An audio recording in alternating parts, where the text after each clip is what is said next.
Hi everybody, I'm Jill from The Thoughtful Leader, and today I thought I would just jump on and do a quick video about fear of failure. So I'm going to give you a real good example of where this can crop up, because we're not always completely certain of why we do certain things, and we probably don't realise that it is fear of failure that's holding us back.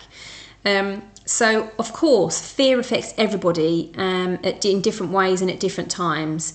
And one of these ways that I've noticed for introverted female leaders, or those that aspire to be leaders, is that they tend to hold themselves back for even going for leadership roles in the first place.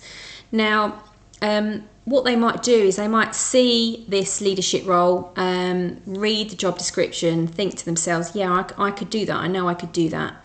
But then their mind starts telling them stories about what could happen and the worst case scenario.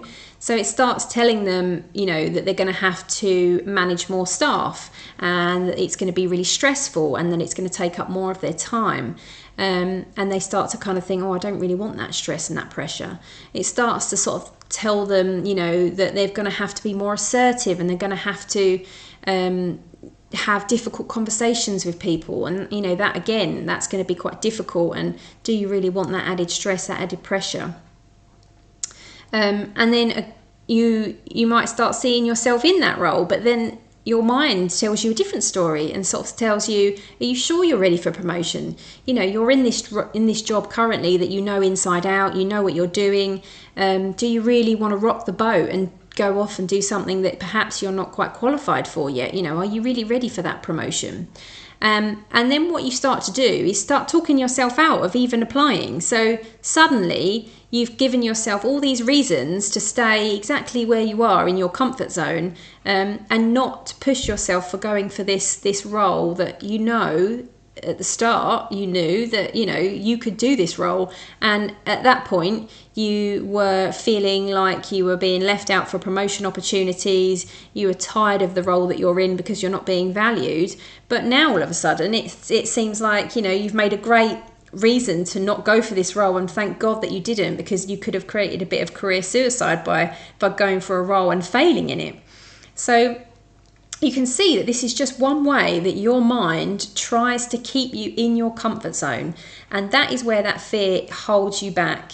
So rather than letting it hold you back, go for that promotion. See for yourself, really throw your whole self into it. What have you got to lose? You've got nothing to lose by going for that promotion.